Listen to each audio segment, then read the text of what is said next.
Hey, this is Aubrey. This is Marky Mark Markellis. And this is your boy Joey, and we are from the So Wizard podcast telling you, please don't listen to Pint of Comics. Find something else to do, like giving your goldfish a bath, or washing your hair, or maybe listening to So Wizard podcast. F dem hoes. Hey there, this is John from Pint of Comics. And I'm Lloyd, also from Pint of Comics. And I'm the other John, and you get it by now. As you may know, we sometimes use language on this show that can be described as... Filthy. Okay. Reprehensible? Crude? Sure. Nasty. Oh, yeah. Come on, guys. We all know that it's just plain out gutter talk. You've been warned. Listen in.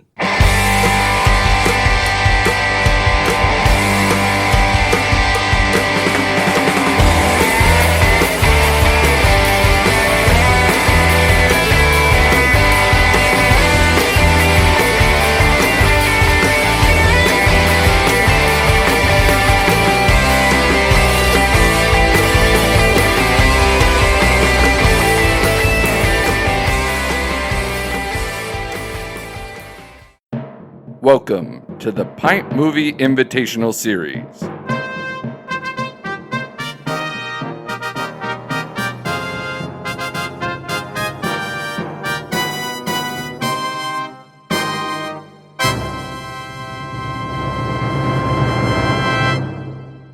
You flew the Gulf Fire over Leningrad.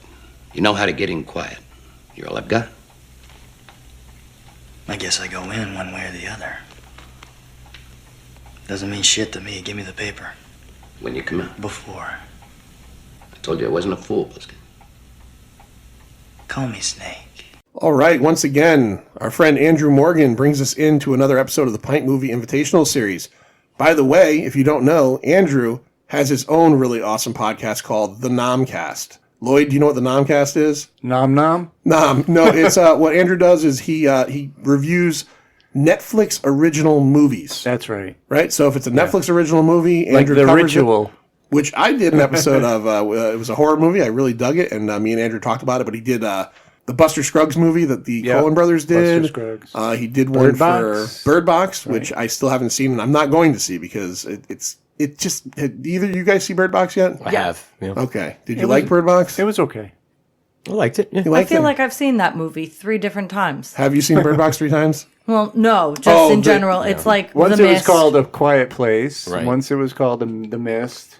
Oh, It no. wasn't terribly the Happening. original. And The Okay. Happening. The Happening, yeah. All right. So before I introduce anybody, we got Lloyd here, the Manster, got me, hey-ho.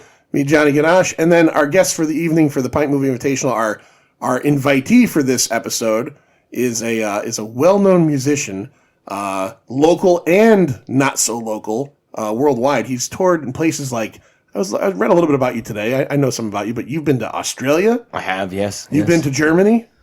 Germany several times. Germany several times. England. England as well. All right. France. France. A lot of Western Europe. A lot of Western Europe. Yeah. Australia is Webster totally Theater. Australia. Yeah, the Webster That's Theater in very Hartford. far west, Yeah. Europe, Australia. We've But, got yeah. Christopher Beaudette with us. Chris, what's going on, man? What's happening, guys? If you don't know Chris very well, Chris is God. I'm gonna try to run down the bands you're in. Okay. Good luck. All right. So I'm gonna start with the non-local. You are now. Here's a question I have for you. This is an actual musical question. Sure. You're the bassist in Jamie Josta's solo band Josta, correct? Correct. Now again, I think I read this somewhere. Are you touring only, or do you record with him too? I do live touring work with him. There's some new stuff getting recorded that I'm actually gonna be playing on. Okay. For some upcoming stuff, but as of yet, I've just mostly been a live guy. So is it a case where like the guy he records with can't get out on the road, or you're not near him to be able to record with him? But Typically, it works out just easiest as whoever's a principal songwriter. He does a lot of the songwriting, and then the guitar player does a good amount of it too. So a lot of times, it's the drummer happens to also own a studio, so it's quite easy for them to kind of get in and take care of tracks. So a lot of times, the guy who wrote the tune will just kind of do the bass as well, so do guitar and bass. Okay. My buddy Charlie Belmore, shout out to him. All right. And so basically when he tours, are you the main, you go out every time with him, or you guys split that? There's a bit of a crew. Charlie and Nikki Belmore are the main guys, do a lot of the songwriting and recording with him. And I play bass on the runs typically, but they also play with Dee Schneider.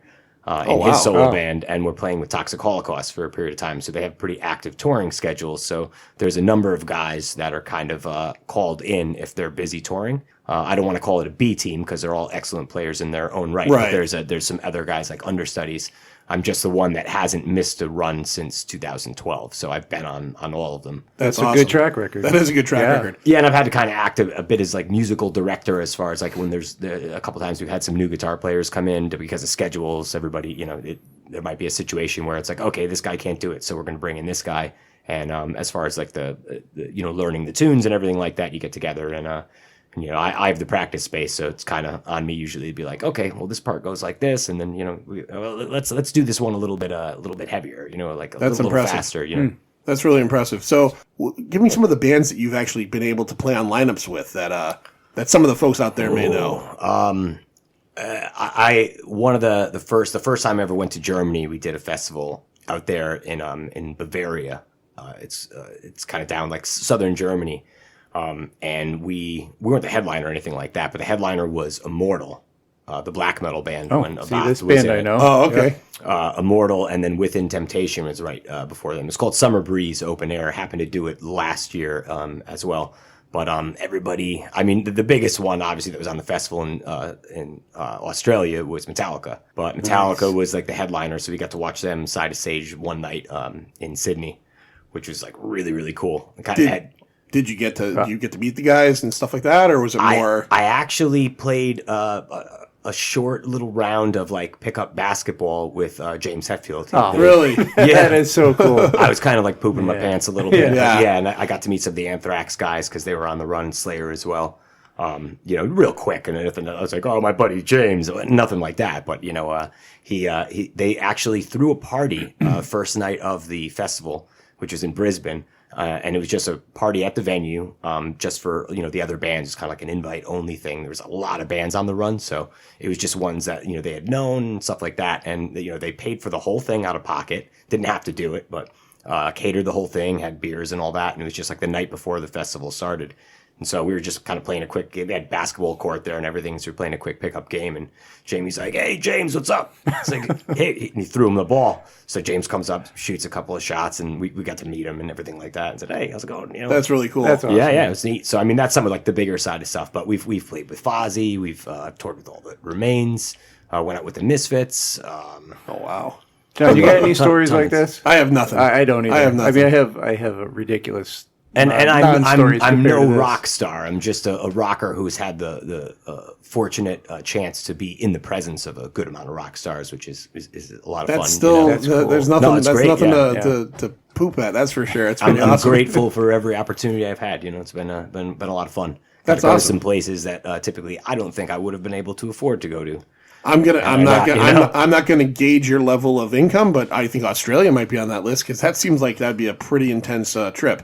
A very intense trip. I don't think Australia too. It's a minimum of 21 hours. 21 hours, and I'm sure it's beautiful, but you're getting on a plane for 21 hours to go to one of the most dangerous places on earth. I mean, right? I mean, is that bullshit? You gotta have mixed no, it's not feelings. bullshit. But I mean, they don't drop you off in the bush. No, but You know what I mean, from stuff I've seen like on shows and everything, it seems like this region, this city, has 19 of the most poisonous spiders on Earth just in this city. But they're not in your hotel. Okay, you know what I mean? right. It's true. There's a lot of things there that can kill you, but most of the people typically stay along the coast, and you don't see a whole bunch of those things. I was happy I didn't have to see a huntsman spider because they're pretty common. Is that hardcore?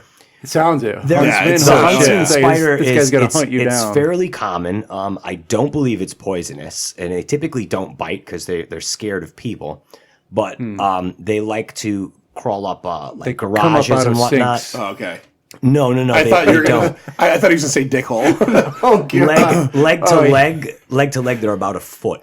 Oh, fuck. So like a bird eating spider. Wow. They're big. They're really big, but it's similar like a daddy long legs, where it's like that's not like the one you have to worry about. Right. But obviously, if you see a 1 foot Are these spider, are you're these gonna thick legs? not like tarantula, but not too. Yeah. Okay. Wait, No, I what got a does it picture matter? in my mind. 1 foot in span. But can you imagine a daddy long legs that was about a foot big? I would That be would be less fucking creepy. It though. would It'd be real creepy. Yeah. Like the thin legs. You almost Yeah, want the thicker legs, right? That's what I mean. Yeah. Now, Kira, do you get involved in this rock and roll lifestyle? Not really. Yeah. She does a bit. Okay. She's being modest. She's actually run merch on a number of occasions and does an excellent job at it. Well, thank you. All right. See, look at that. Kira is Chris's girlfriend, and she's hanging with us tonight. Now, we did an episode with her, which at this point either came out already or didn't come out. I don't put these out in any kind of order, so you're going to be able to enjoy that. And but because we had two of them here, we don't want it to be a kind of situation where only one of them can sit in, and the other one's go. All right, now go on the couch. Go on the couch or go in your car and wait. So Kira also played along and watched the movie that we'll be talking about in a few minutes. But I want to test Kira on something. Chris is, besides the touring and in bass player for Josta, he's also in, I would say, at least 5 other bands. Okay? In the next 10 seconds, Kira, can you name, how many is it? What's the actual number? Is it a band? Give me a number of the This bands. is a trick question, though. I'm going to include projects because Okay. bands I feel are like long, like projects. Like if I gig with it like twice a year, I don't necessarily wouldn't call. How it many band. projects overall would you say you're involved with currently that are active, even if it's only twice a year? What about once every 2 years? That's fine. Everything. He's going to the hands. He's going on the fingers. Yeah. He's going to the fingers. This guy is prolific. He's on the second hand. 7, I think. 7. Wow. Yeah. It's impressive. She got 7. Can you name all 7? Oh, God, I hope so. Let's see. We have Black Noise Scam, Streamline, Night Bitch, NT Arrow, Kings and Liars, Josta, and fuck, what am I forgetting? I think I know the answer to That's this. a good one. I think I know the answer to this because I looked. I know it anyway, but I think I looked it up a little bit extra today. The Olympics. Garbage Barge. And Garbage. Wait, that's 8. That's 8. Yeah. Okay. That's right. The Olympics. I want to bring this up again because I think this is awesome. Yeah. You told us this on the radio show you did for us on WESU. Were you there? No, it was me and Jerry Morgan. Yeah. The Olympics you play when the Olympics happens? Is that what it is? No, it started out as I wanted to play a gig on February 29th, Leap Day, because I'd never done that, and I thought that would be cool. And so we made a project and booked the gig before we had the band and any songs or even like a name at that point. But we threw it all together in about 2 weeks and did the gig. And we had a good time, but we decided that, wait a minute, that 4 years is a long time to wait. You know, somebody could die or something, Yeah. you know? So, like, well, the Olympics do it every 2 years now. They used to do it every Right. 4 Summer- years. Summer and winter. But now, Right. so we like, well, we're called the Olympics. If they did it, why not us? So Yeah. we basically do February 29th on Leap Day. And then every 2 years, we'll play on either the 28th or the 1st. Okay. It has to be those days. Right. Doesn't matter what day of the week. If it it's has a to be Monday those. night, you're playing. We're playing. Yes. That's cool. That's has awesome. to be that That's night. awesome. Yeah. if I you- proposed to my wife on February 29th. Did you? Really? Yeah. Yeah. You didn't do that, so you only had to get an anniversary gift once Yeah. every 4 years, did you? That was in the back of my mind. Yeah. Brilliant. Brilliant. Yeah. If you don't know, Real men of genius. There we go. A song about my proposal. that's right. If you don't know, if you listen to the Pint, our outro song is a Antiero song. Yeah, Turn yeah. off the light. Very good. Turn off the light or turn out the light. Turn off. You got Turn it. off the light. Yes, I always. I've had that problem myself. I've had to look at it and I've gone, is it lights or light? But we love that song. We The love first that time I album. heard that, I listened to a podcast and you had changed it to that outro. Yep. And I immediately texted you. I said, "What is that? It's so good." Yeah.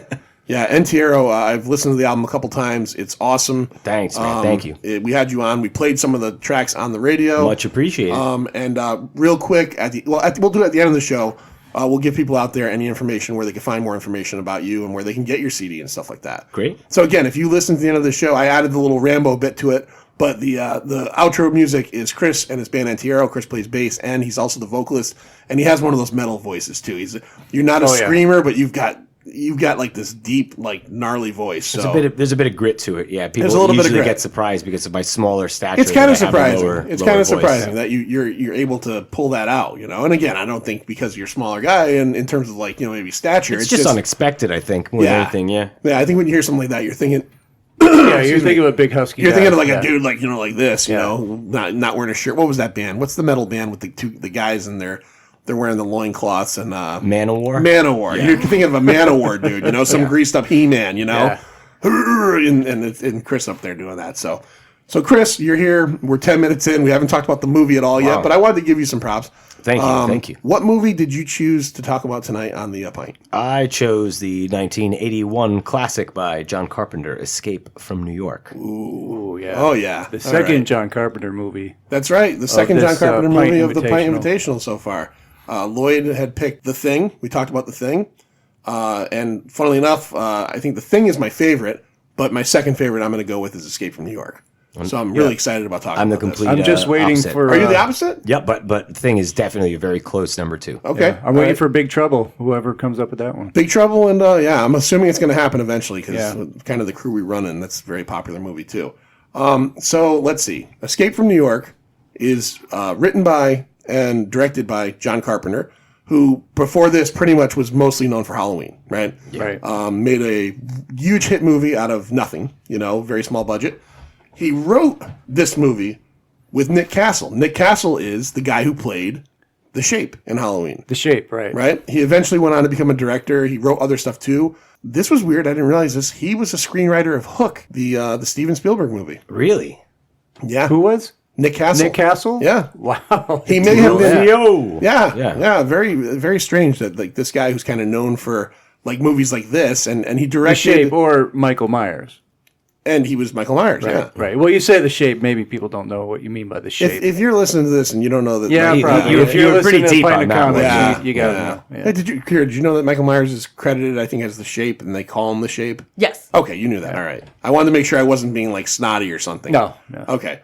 So Nick Castle went on to direct the 1984, I'm not going to say classic, but he made The Last Starfighter, if you've ever seen that. Yeah. The movie where they use a video game as a recruitment machine to have kids fight interstellar wars, which was kind of odd. Ender's Game.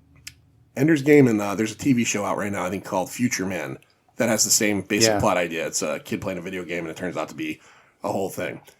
This movie came out on July 10th, 1981.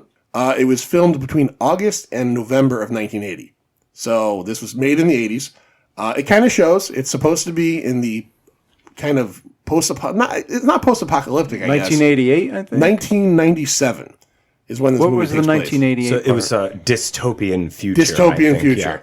All right, so here's what we're going to do. Real quick, I'm going to give you the idea of what this movie is, and then we'll have Chris kind of explain the plot further. But in the beginning of the film, you get into it, and there's a little crawl that explains to you, and I'm going to paraphrase. In 1988, the crime rate in the United States raises, do you know the percent? 400%. That's ridiculous. Virtually immeasurable number. There's no way. It's like it went from, like, I don't know, like not so bad to like war-torn Croatia on crack and on speed at the same time in 1988. Right. Okay? So we find that out, and what they end up doing is they take the island of Manhattan, and they form this United States, it's called the United States Police Force, I think it was.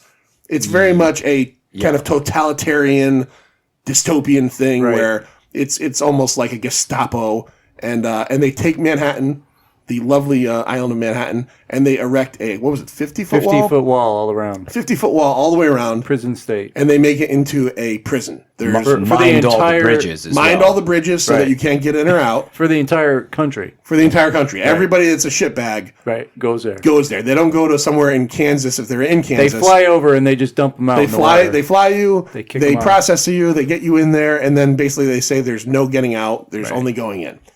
We learned that's not true. And they find the most worthless island with no sort of resale or property value at all to use as the prison.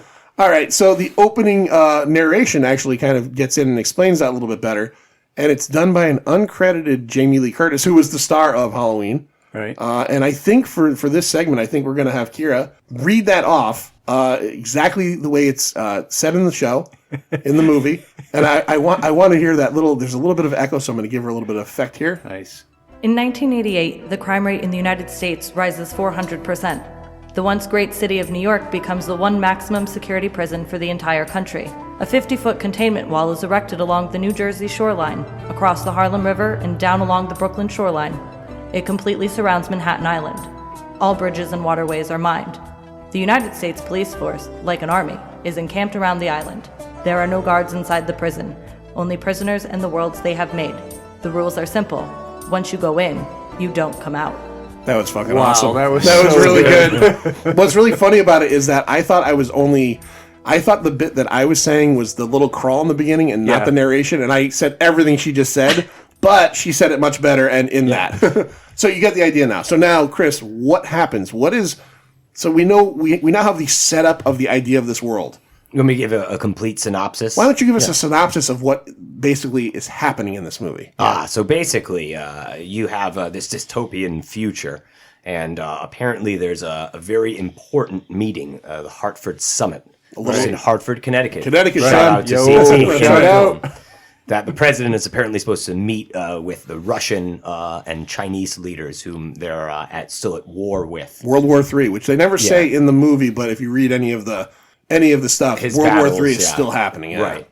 And so, and basically, the plane is hijacked over Manhattan airspace by a.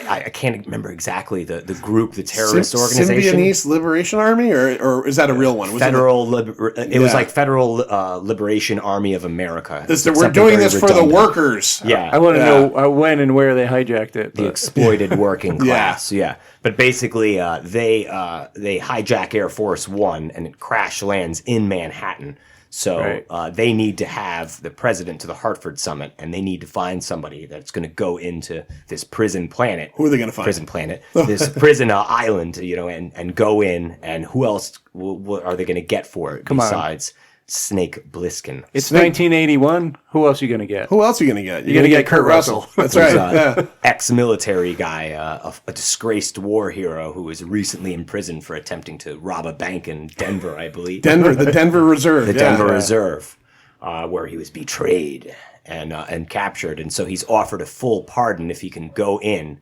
and retrieve the president within 24 hours. He accepts this task and is given a tracer bracelet, so they can, once they retrieve him, he presses the button, they can come in and get him, and he's supposed to be sent in a hand glider because he was an expert. Can I mention real quick with the tracer bracelet, why would it only work for 15 minutes? The tracer, they make it a point to say that once he presses it, it's 15 minutes is the signal, and that's it. Why wouldn't they give him one that worked for as long as until they needed to find him? And why wasn't it just on all the time? Yeah, okay, Why do you have to press it to engage? There's so many things about this movie. I don't want to. I know. We'll get there. Look, we'll get there, but we're still not bad-mouthing this movie in any way, shape, or form. So Chris gave a very succinct idea. That was very good. That was very good. Yeah. That was way better than I would have said. So Yeah. I'm glad he was here for that. And you get that deep, gritty voice, too. Yeah. Oh, yeah. That NTRO metal voice. Yeah. You should write like a concept album about this movie. I think it would be cool. I think it would be cool. That would be we awesome. have such me and some of my other bandmates in Night Bitch have such a love for Carpenter specifically that Night Bitch did a reworking of the intro that we. Can you please send that to me? Come if on. you have a recording of that. There might be some live footage of it, Okay. but we incorporated the Hammond organ with it, so it just kind of down. Dude, I got to hear this. Down. Oh, I got to hear that. That's awesome. Extreme reverence for this film. Okay. In a lot of heavy metal circles, I think. I honestly was thinking earlier about asking Chris, or just kind of making a joke about you guys should play that song, just the intro, and he's done it. So way ahead of you. Yeah, I guess I guess the right guy picked the right movie. Yeah, it's a perfect for that style of music. And again, funnily enough, he did a lot of his own movies. The scoring, he did this one. He did not do The Thing, which The Thing has kind of a very similar kind of and that has that beat, that sort of heartbeat, but that's Ennio Morricone. But this was a John Carpenter jam. So, but yeah, I mean, the movie starts, and before you get into the intro that Kira did, you get that the whole credits is just dark. It's black. There's nothing happening. You get the John Carpenter Escape from New York, and it's just got that awesome intro tune, which just really sets everything And I love up. the main theme. The main computer theme. graphics, as Kira's narration was going, they would interplay with the different computer graphics of the island, and you got the black screen, and then you got the green lines, and then you got the red lines. Yes, it's like an old green dot matrix screen. Yeah. Can I mention too that being made in 1980 and obviously not knowing what would happen in 20 years, that one of the very first scenes that shows the plane flying towards the World Trade Center is very cringeworthy nowadays. Yeah, right. As I was watching, I've seen it, but I just guess I had forgotten that. there's that shot where the plane is about to crash in Manhattan and it's going right towards the Trade Center. I'm like, leave. Armageddon has a scene just like that. Yep. Armageddon has a scene where in the beginning when the meteorites hit, the World Trade Center is like on fire, very similar to what happened. So it's like, Definitely took a starring role in this film, though. Yeah, It's the like World Trade Center definitely could be regarded as a character for its importance. Absolutely, it's super important in this movie. They mention it a lot. They use it as a plot device. He seems to get up and down it quite fast. Yeah, he does. I've been on the World Trade Center twice when I was younger. It takes forever to get to the top. There's no little like elevator that. Yeah, but look, can I be honest? No. You're not Snake Plissken either. I mean, True. Take you. I don't have the resources that he has. Take you as a mortal man. Yeah, and the resources meaning his American Eagle bracelet with a button on it. That's all he's got. Akira, real quick, because I know you're a fan of Kurt Russell. Kurt Russell, circa 1981, Snake Plissken outfit, scale of 1 to 10, hotness level. 15. 15. Okay, all right. I'll agree. Right. Is it? Does the eye patch add to that? Oh, absolutely. Okay, all right. Is it just like and the kind of 5 o'clock shadow? Oh, there isn't a single thing about that doesn't work. Okay, all right. Pure grizzle. It's Pure, great. yeah, he is. No, he's all Beefcastle in this movie. That's for sure. He's 100% Beefcastle in this movie. I totally Goldie agree. Hawn is one lucky chick. Yeah, absolutely, she is, and their kids are all good looking. Like Kate Hudson. I know it's not his, but hers beautiful. Yeah. The one they have together, Oliver Hudson. He's like on sitcoms and stuff. He's a good looking dude. And then Wyatt Russell. Oh no, Oliver Hudson is hers as well. Yeah. Wyatt Russell, who's theirs together, looks like, I've said this before, it looks like if Kurt Russell and Owen Wilson had a kid, and then somehow Goldie Hawn's DNA got in there. Yeah. He's fucking good looking too. Well, he's the son that he had with Susan Hubley, his wife at the time. I believe she had just had the child about 5 or 6 months before she filmed her scene in this film. Right. Because his wife at the time was the chock full of nuts girl. Chock full of nuts girl, yeah. That's how she ended up. I mean, she was an actress as well, but I think this was kind of a cameo. And it's kind of a family thing. It's kind of a family thing because at the time, John Carpenter was also married to Adrienne Barbeau. Yep. So let's get into the cast real quick before we get too much into the story because I do want to talk about that a little bit. So Kurt Russell is Snake Plissken, or as he's known, SD Plissken. I think they even say Bob at one point. SD Bob Plissken, I think. I don't remember that. They do say SD Plissken. That's what Houck calls him. Yeah. If you don't know what Kurt Russell's been in again, go fuck yourself. I don't have to explain it to you. Lee Van Cleef plays Houck. He is the police commissioner in this kind of Gestapo American police force. He was in The Good, the Bad, and the Ugly.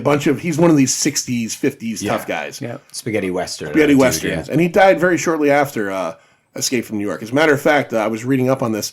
Almost all of his scenes, I don't remember what they said the injury was, but he could barely walk. He had something really wrong with his leg. So a lot of the scenes of him are waist up. And the few scenes where he's walking, they said it took like forever for them to get him to be able to do it. Apparently his wife was on set the whole time. His wife was on set to help him out, move around. Like I guess the scene where they land the helicopter to kind of talk to the Duke's men about the original Where's the President. She said she couldn't believe that he could walk back and forth to the helicopter. He was in such bad shape. Well, I would never point. known. He looked fine to me. No, he looked fine. He looked tough too. Yeah, I mean, even with that pirate he earring, looks tough. Yeah. I mean, he looks like a tough guy. He reminds me of my grandfather a little bit, but my grandfather never had that giant gold earring. The earring is kind of weird. Character choice for that character in particular. Yeah, this is the second Kurt Russell movie. Second John weird Carpenter with a weird placement. Yeah. I think it works though. It's the future, man. 1997. It is. Open up your eyes, it's man. It's the future of 97.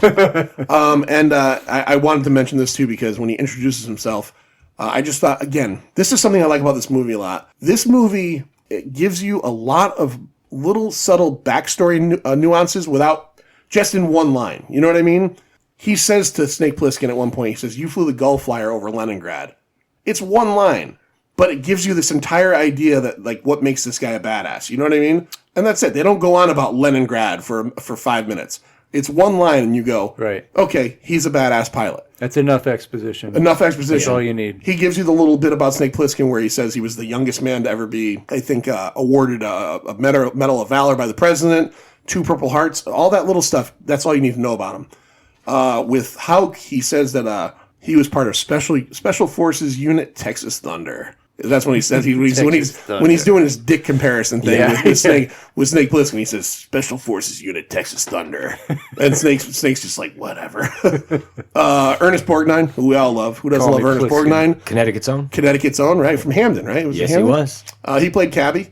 If you don't know Ernest Borgnine, go watch McHale's Navy. Funny show from the 50s. I'm sure Kira's probably seen it a million times. Also, Dominic Santini in Airwolf. And can we mention? Jan Michael Vincent. Which, here's the weird thing. So Jan Michael Vincent, they announced died, but he died like a month ago. February 10th. Yeah. So, yeah. Did they say why it took a month? Was it just a privacy thing, or? I think so. He's had a lot of estranged family too. He's, let's be honest, he's been dead for years. I mean, he's had a really rough time. He almost died 15 years ago. When I read the story today, my first thought was, isn't he already dead? Yeah. And I'm not being rude about that. I thought, he's already dead, right? He's in terrible shape. Alcohol and cocaine ruined his life. Yeah. Well, that's too bad. I wasn't a huge Airwolf fan. Airwolf. I was a gigantic Airwolf fan. He has the coolest character name maybe of all time. Stringfellow Hawk. Stringfellow Hawk. His parents deserve a fucking award for naming that kid Stringfellow.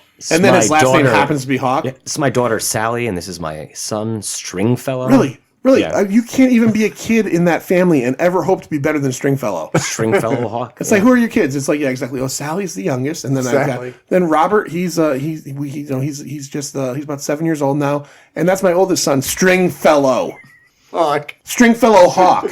As a matter of fact, you know what? The family's last name is like Sherbowitz, and they named him Stringfellow and went, "You're too good for fucking Sherbowitz." New last name, Hawk. Kira, would you date a guy named Stringfellow Hawk just to say, I'm dating a guy named Stringfellow Hawk? I don't know. They call him String for short. They called him String for short. I wouldn't want to call somebody String. Better than Stringfellow, I suppose, no? And I'd have to look it up. Maybe you'd know because you were a huge fan. I also do remember from watching Airhawk. I want to keep calling it Airhawk. What else was he in before Airwolf? He was in, there was a Disney movie where, I don't remember the name of it, but he played like a Tarzan type kid. He was in The Mechanic with Charles Bronson as well. The Mechanic. Yeah, that's it. He was in a Disney movie where he played like a Tarzan type kid that was like living in a jungle. Right. And they brought him to America, and he ended up becoming like a decathlete. Like it was something from like the mid 70s. Wow. Yeah, I remember that as well. Made for TV movie or something? Probably. What was Stringfellow Hawk's brother's name? Didn't he have a brother that had like a rad name like Stringfellow as well? He was Rope Dude. I don't know if you're not thinking of St. John. Oh, St. John. St. John. St. John Hawk. Yeah, That's you can't beat that family. That's pretty good. Yeah, you can't beat that family. St. John and Stringfellow. Yeah. And what are you, John? I'm fucking really. Chris. They probably had like a brother named Carl. Yeah, Carl Hawk. Fuck. Poor Carl. Yeah, he got the shit end of the stick. There's no way that you could win in a family like that when your name is Carl. Yeah, he worked for the sanitation department or something. Yeah, Carl is a tough enough name to get through in life, anyways. And then your brother's name's Stringfellow, and flies an attack helicopter. Yeah, like a fucking attack helicopter. That flies out of a mountain. It did fly out of a mountain. Yeah, a secret mountain base. You're not familiar with Airwolf, are you? I watched very, very little of it. It was on for about 27 years in the 80s. Yeah, that's great. It was, I think, a USA show or something like that. No, it was. Was it CBS, and then it like went syndicated USA. It definitely went syndicated to USA, but that was around the same time as A-Team and Knight Rider. So it was really kind of cut from that cloth. Kira, no Airwolf at all, nothing. I think maybe I watched one episode at Christopher's house. I was gonna say you might have to like repay her for all the MASH watching with like an Airwolf festival. I've tried. It just doesn't work. No. All right. Goes into a crossword puzzle, or phone comes up. It's over. All right. So Donald Pleasance, who was in The Great Escape, which is a great movie, and he plays the insane Dr. Loomis in Halloween 1 and 2, and then he showed up for a bunch of the sequels later. He plays the president. He's only referred to as the president. He's never given a name. President of the United States. And I was reading about this. He wanted to play the president with a American accent, like he wanted to go hardcore, because he thought that people wouldn't understand like how an English person was president of the United States, and John Carpenter just told him to calm down. He's like, don't worry about it. Well, I read that he actually came up with an entire backstory as to why he had a British accent, but Carpenter's basically like, we're not going to address it. Like, don't worry about it. Yeah, this movie's like an hour and 41 minutes. Down, yeah. This movie's an hour and 41 minutes, Donald. We got to go. Isaac Hayes. Isaac Hayes plays the Duke. the Duke of New York. A number one. A number A one. number one. That's right.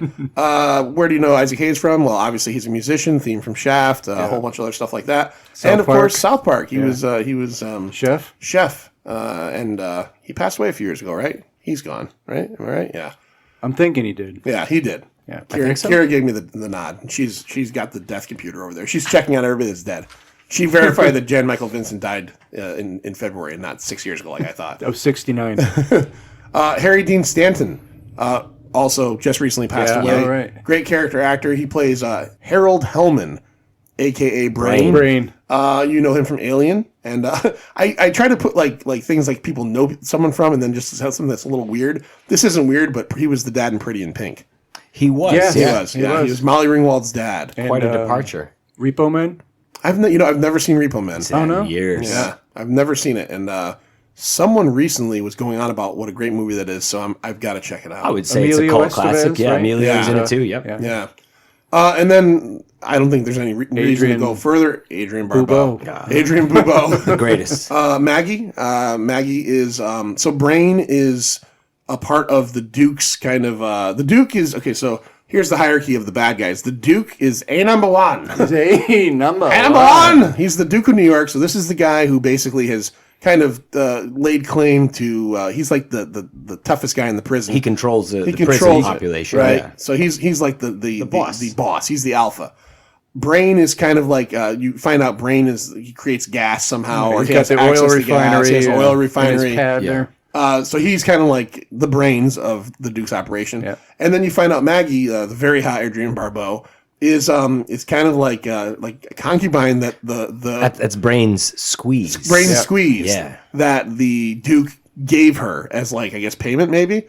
But what I liked about this was that it's not, well, I guess you can't like this, but she likes Brain. You know what I mean? She does. It's not like this weird thing where An arranged marriage. it's an arranged thing, but at the same time, she has feelings for him. So whether she got there in weird ways, you don't know, but it's still better than her being held hostage by this guy. She's great in that role. I can't even imagine any other actress playing that. No, I don't want to with that dress. I don't want. right. I honestly don't want to. She's hot. It's just so soothing. I've got to meet her twice at first was a Rock and Shock convention up in in Worcester, Worcester, yeah. and then at the last one that she was at the CT Horror Fest. Was she nice? She was was amazing she both at that? times. Not this past year. Like the 2 year years before. ago. I missed that Years. one. Yeah, I've seen pictures. We weren't at that one.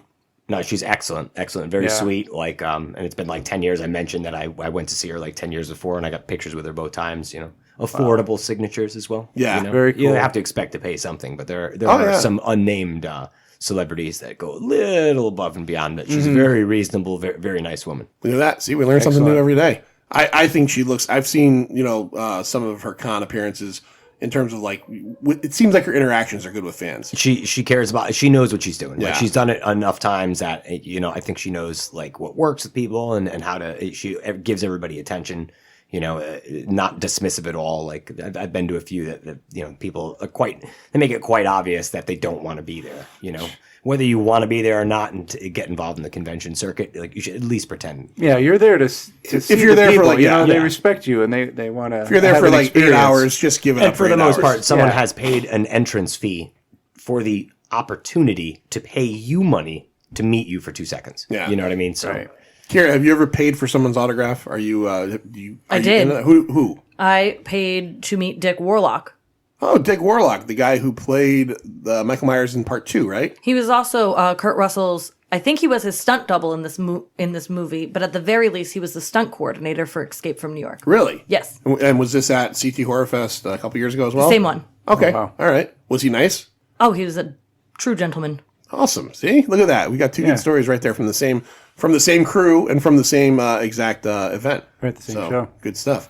All right. So, Chris, where do we go from here? What happens? How do we get Snake into New York? Well, he has to go in on a glider. Which you mentioned Leningrad in World War III, which is also coincidentally how he lost his eye.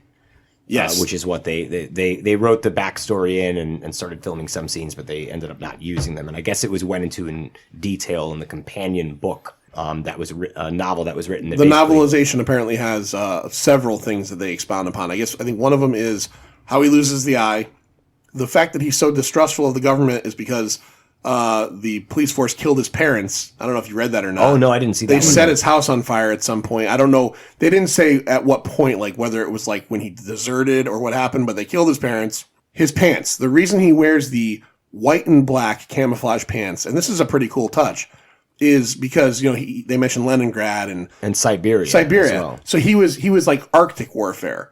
Right, so he was in Siberia. I wondered that because I just expected jeans, or something like that, and it clearly wasn't. They said that it worked in two levels. It gives you a backstory that they never mentioned. Is that yes, he fought in Leningrad and in the snow, and also the white and black camouflage looked better against an urban environment than like green and olive and stuff like that. Yeah, it's very dark. Yeah. So you read the books? I did not. No. Okay. I looked it up on eBay and I was like, maybe I'd read on that. eBay. The novelization. Okay. Oh, you're talking about the comics. Yeah. Wherever you're getting your information from. This is just reading off the internet. Okay. Yeah.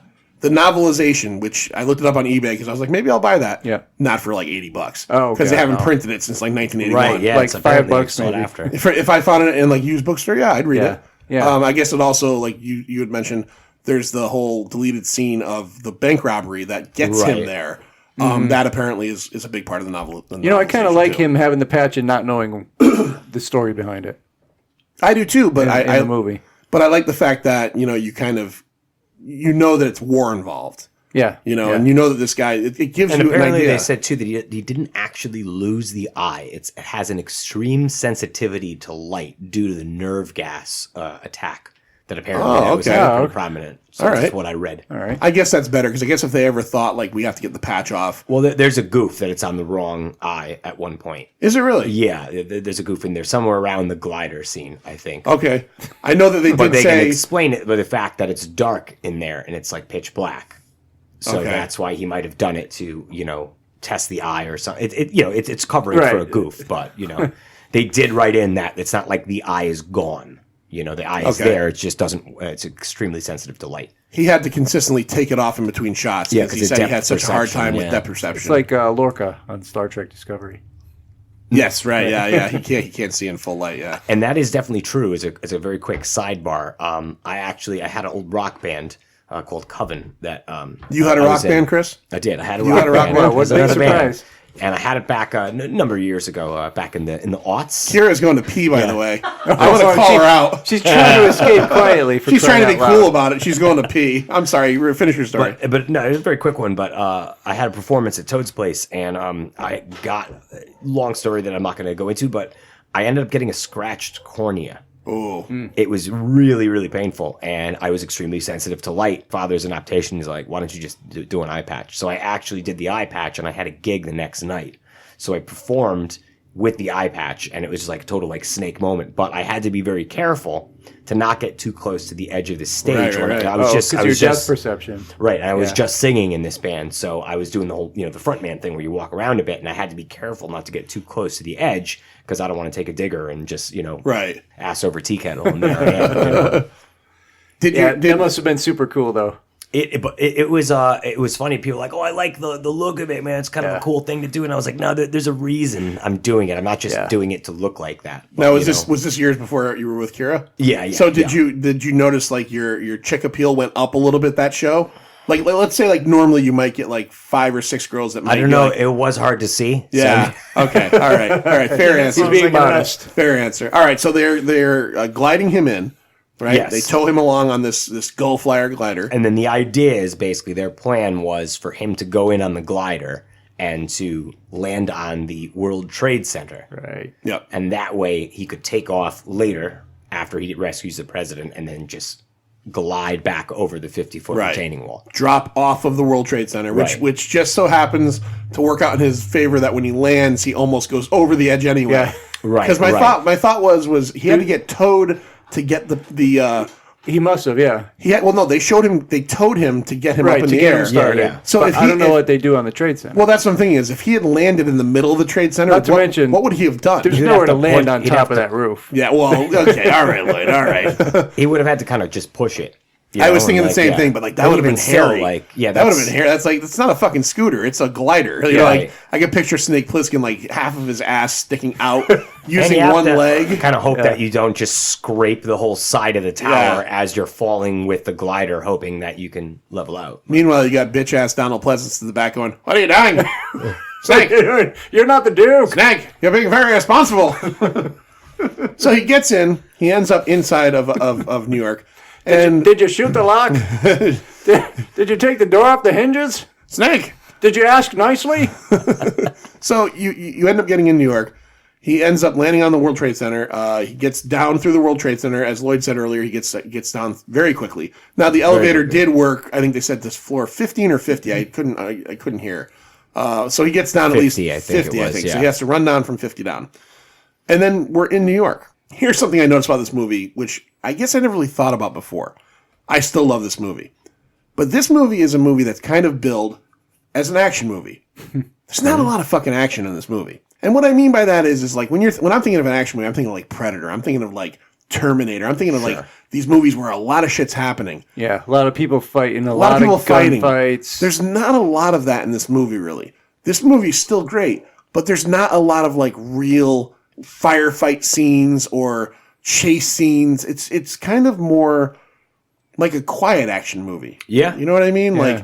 Like I think a lot of what informs this movie is more the setting and the mood, right? I think the mood the for sure, and the characters. The action, I think, comes from a lot of the tension. Yes. Where it's just kind of that quiet, and then you hear like when the Duke's coming with some of his men, you hear like you hear all those guys and in the then you hear background. the feet coming, Yeah. like, walking down, making too much of a foot noise for an open outdoor area. Right. But at any rate, you hear the footsteps coming, and I think that kind of builds the tension of it. But you're right, there's not a ton of like drop dead, like crazy action in there it. really You have your fight in the ring. Yeah, I mean, there's Snake certain and that. scenes that throughout the whole thing. There's the scene where he has to they have to get through the gauntlet with all the guys on Right, the Broadway, all the gauntlet. guys like kind of smashing the car. But there's not like it's not like nonstop action. It's not a bad thing, but it's just something I never really thought about when I watched it. I went, this movie's kind of like not quiet, but it's just it's telling a story. It does a good job, but it's not like just like constantly like gunfights and shit. I find that about more than one of Carpenter movies. Yeah, well, I mean, they're kind of not. I don't want to say slow, but there's not a lot going on. They Live is very similar. Yeah. They Live is very similar in the fact that like there's this overarching idea of what's happening in They Live, and you could easily think if you just see the preview or the the bubblegum line, is you could think this is an action movie. It's really not. Right. It's a movie that's informed by its situation, and then there's a couple action scenes in it here and there. Yep.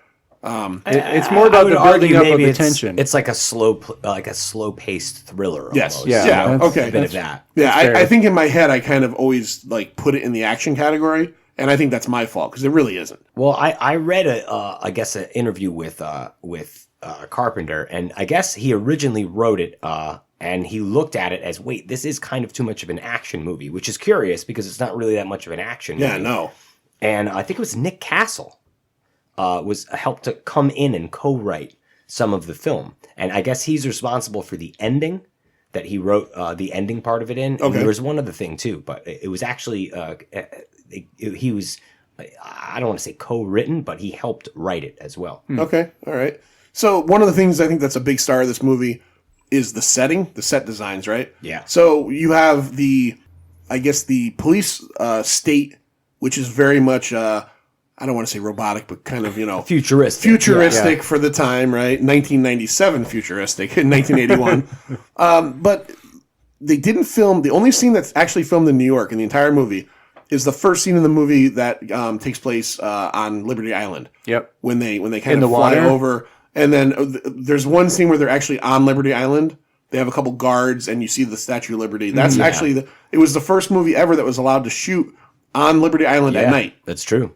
So all these years, one movie at that point. And that was the only scene. That was the only scene. They don't go back to it at all, I don't think. In 1976, 4 years prior to this movie being filmed, St. Louis had this huge fucking fire. Gigantic fire. Fire that burned out like 6 blocks of St. Louis that up until like 1979, at this point when they filmed the movie, or 80, they never used. They just Still wasn't restored. Still wasn't restored. Right. These are the streets of New York in Escape from New York. And again, if you look at it, you think, well, again, thinking New York now versus New York then. You're like, this doesn't necessarily totally look like New York, but it looks enough like it. But like the scene where he fights the guy in the ring, Yeah. it looks like Grand Central Station kind of. It's not, but it's actually a St. Louis. Yeah, St. Louis East Station, I believe. East Station. And they were in the process of restoring it. So I guess it hadn't been opened yet. So they're like, perfect. Let's go in here and shoot it in here. Yeah. So they added some extra trash and stuff. But apparently some of like this, I guess they had stained glass windows there that had different incorporations of cities. So there was a New York one, there was a San Francisco one, and I guess a lot of those stained glass are still up today because they've restored that since. That's really cool. But that was supposed to double as Grand Central Station. Huh. Kira, could you make it in New York in the prison? Would you be okay there, or would you be dead in the first day? I'd be dead in 5 minutes. Dead in 5 minutes? Yeah. Yeah. Okay. I had a question. How many women did you see outside of Adrienne Barbeau? Well, in the very awkward, like kind of weird rape scene, there's one. Which is like I had actually, maybe I put that out of my head. I'd forgotten about it. When he's going through that whole scene is weird, by the way. That's when he first gets in, and he's tracing the president's bracelet that he's supposed to be wearing to and find I do want to mention, because we didn't mention this before, the president gets out of the plane. Obviously, he lands in New York in the most awesome escape pod ever. It's an orange fucking egg. Yeah. It's just an orange egg, and it goes all the Looks way like from a tilt-a-whirl. wherever they crashed. Like right through the building. Through the building, Like through every floor. Yeah. Yeah, and he just lands like outside the building. I don't he get lands that. like, and here's the other part that I love about it is, again, this is a movie, but like the downed plane is only like 8 feet away from where he landed Exactly. too. Yeah. Like there's like I thought the plane crashed in the building.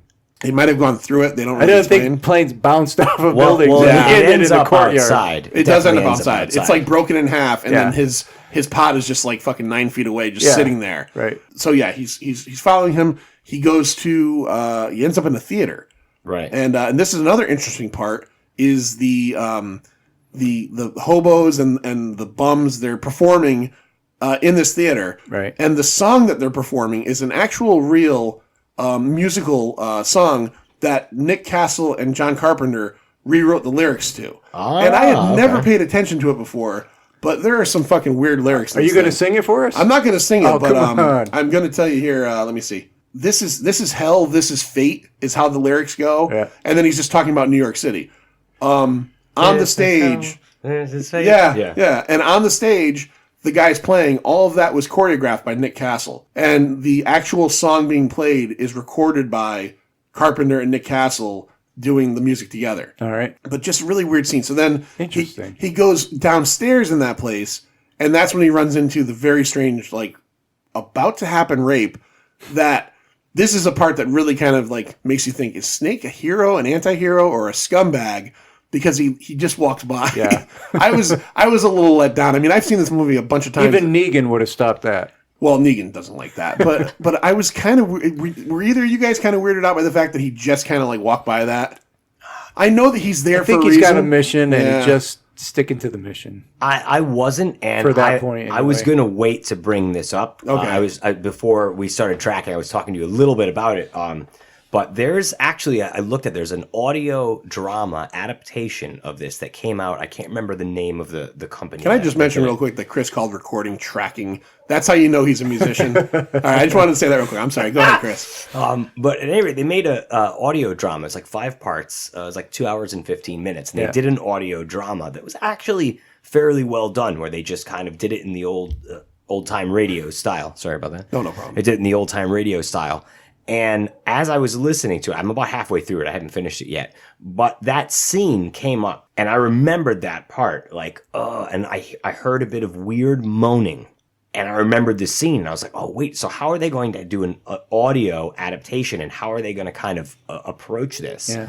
And from this, it certainly wasn't something that was like, a porno-style pleasurable moaning thing, but they put it in a way, they made it sound in a way that she was just kind of possibly drugged out and just kind of going with it. Right. So it certainly didn't seem anyway. That's the way that they chose to deal That's with what it. it kind They of softened it a bit. Yeah, and to me, like, it didn't look like a whole bunch of struggle. So I don't think it ever stuck out to me as that.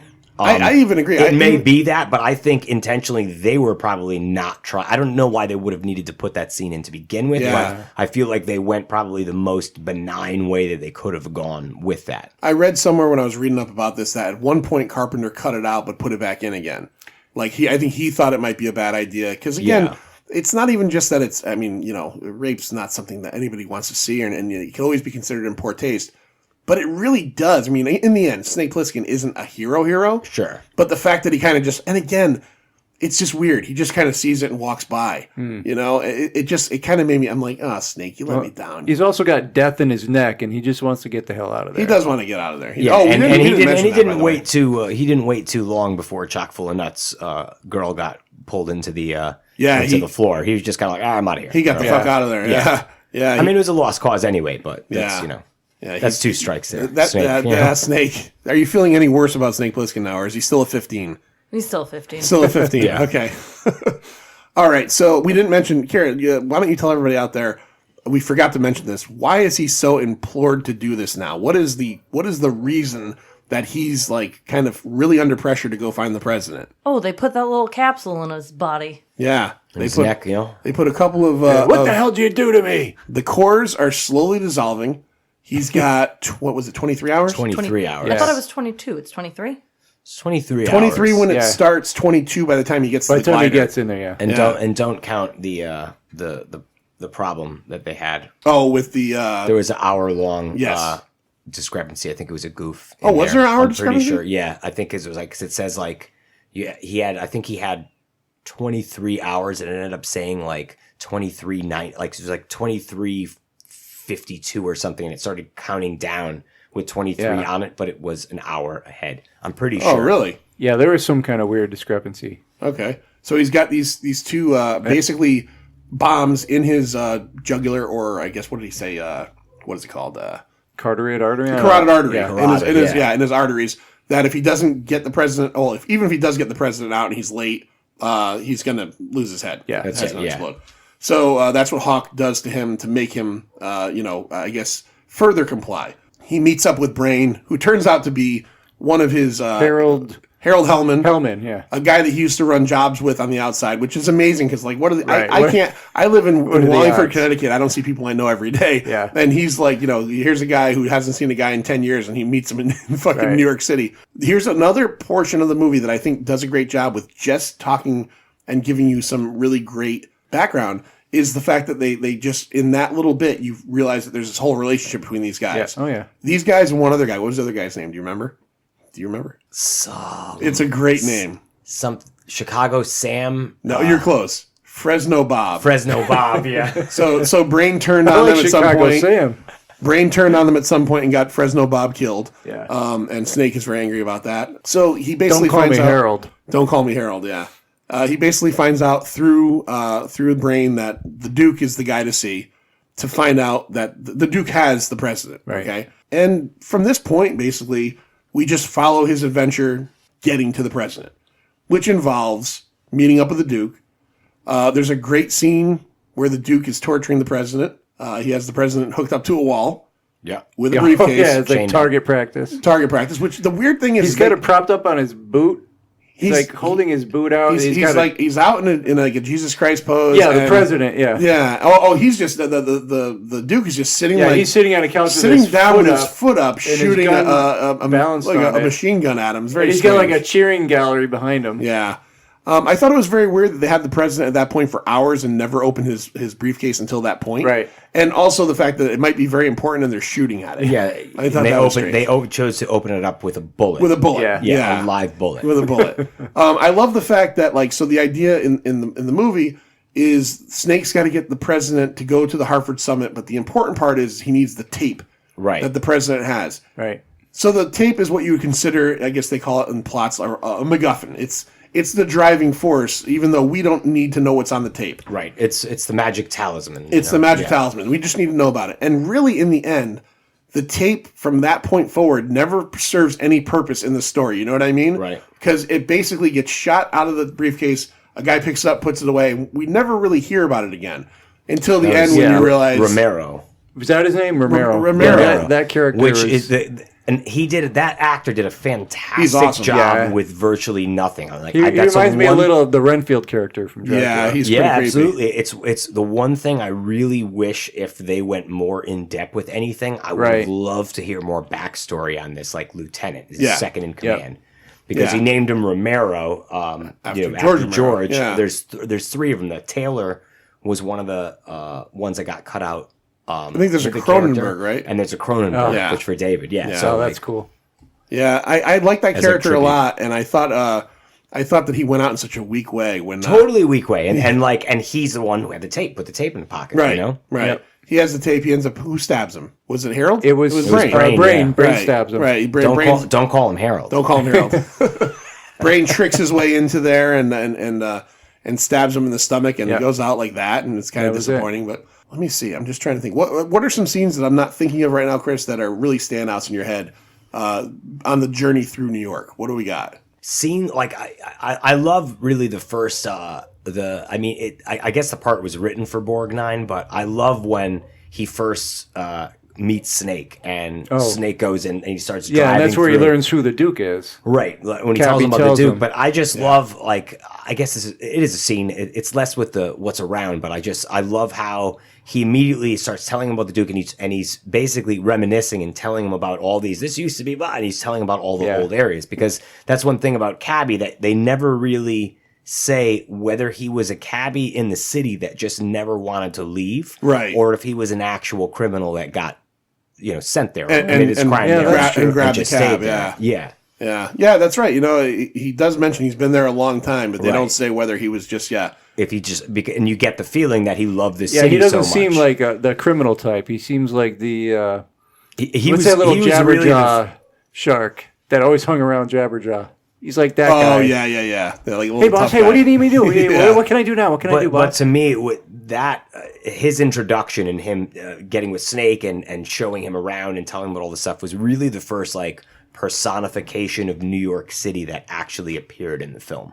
I mean, other than looking at like the buildings and everything like that and all that, like he was the first like real true character you got to feel like this is a New Yorker. And so that to me kind of really gave, especially when you're talking about a film that has one scene in New York City, the rest of it's in St. Louis or on sound stages, like it really gave Escape from New York. Yeah, it really gave like a legitimacy to the whole New York claim, and those are some of my favorite scenes. I love the introduction with him in the cab, where like well, not just that, but where he's just cheerily talking to him while lighting a Molotov cocktail. Right, yeah, very casually just throwing it. These things are like gold here, and he just throws it out. And he stops the bad guys. That's right. Here's something that I wanted to mention that I never noticed before. Well, I mean, obviously I noticed the line, but I never noticed what happens. So the line is referred to. Do you remember the line that everybody says to Snake? Do you remember the thought you were dead? Thought you were dead, right? Yeah, everybody knows who Snake is, which is odd. Exactly. For this, like, I guess what you would consider like this black ops kind of guy. He's very well known. But what I thought was funny was I thought you were dead. Now Chris is going to urinate. No, I was just going to grab another beer. Oh, he's going to grab a beer. Okay. Much quicker. Got a lot of urination with you guys tonight. I only went once. I'm kidding with you. So Wow. Just what people don't want you to say. Oh, I'm kidding. I thought you were dead. People keep saying it to him, but here's the thing. Cabby says it to him first. Yep. The girl in the chock full of nuts says it second. Yep. Maggie says it third. Maggie says it. Duke says it fourth. And Brain says it fifth. Right. All characters that die in the movie. I thought you were dead. I thought you were dead. They all end up They all dead. die. Everybody that says that to him in the movie dies in the movie. Which I Wasn't never that noticed. taken? That was taken from A John Wayne movie? But I think Lee Van Cleef was in that film. Oh, probably. I think there's like a weird probably. crossover Weird there. connection there. Yeah. Well, the I'm not original, positive, the but- original person the studio wanted to play Snake Plissken was Clint Eastwood, and Clint Eastwood didn't want to do it.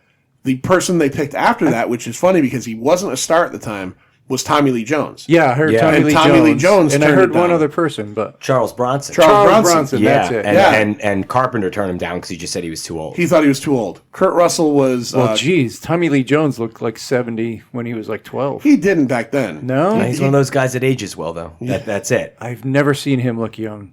But that's it, though. He never looks old because he's always looked old. Yeah, he's always looked He's old. always looked old. And really, when you think about it, Tommy Lee Jones kind of really came about in like the later '80s, I think. So who knows what he looked like in I could see 1980. maybe Charles Bronson. But Kurt Russell's... It would have been different, he's though. the only one. Call me Snake.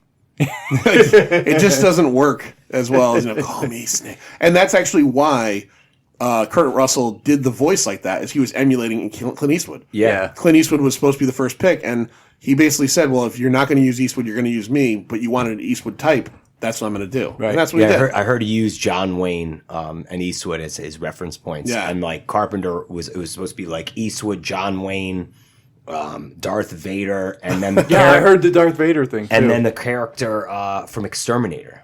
The Exterminator. I don't remember that. I don't think I know that one. 1980. Who was in it? What was the guy's name?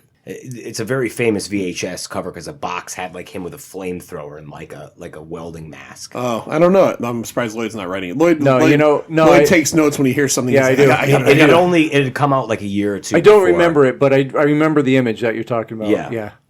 Okay, The Exterminator. Write that down, Lloyd, because I want to check it out. Exterminator. I don't have a pen. I have a pen, but I'm not going to grab it. So we get Snake. He ends up getting caught by the Duke's men right around the same time that Brain kills Romero. And this is a scene where I'm sure Kira probably enjoys the scene very much. Snake ends up having to fight for his life, but he does it without a shirt on. And we learn that he has... And a terrible limp. A terrible limp. Right. Oh, that's right, because he got stabbed or an arrow or something like that. He got an arrow in the thigh. Yeah. He has this bad limp now, but it's a good chance for him to take his shirt off because he's going to have a fight. But he can still go down 102 floors like nothing. Like nothing. Tattoo on the stomach, yes or no? For a guy. I'll allow this one. It's a cobra. I'll right? allow this one. The original in the I think Russell changed it. They wanted it on the arm, and if you look at the VHS, not the VHS cover, one of the covers they shot at the time. Yeah.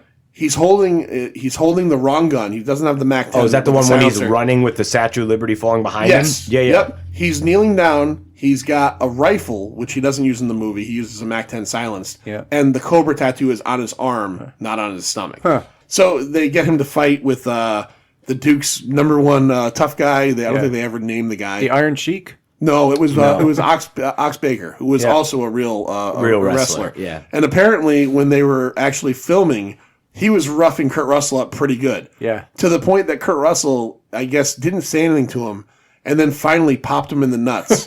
Yeah. To let him know that you've got to chill out. And apparently he did after that. Yeah. He said once he did that, it was like an alpha male thing, and Ox Baker chilled out. Nice. But he said, Kurt Russell said, we're filming this scene for hours in a day, and it's him swinging a bat at me, blocking it with a garbage can, and he's really swinging the bat. Yeah. And he goes, and then he's tossing me. He's a big dude. And he's a fucking giant dude.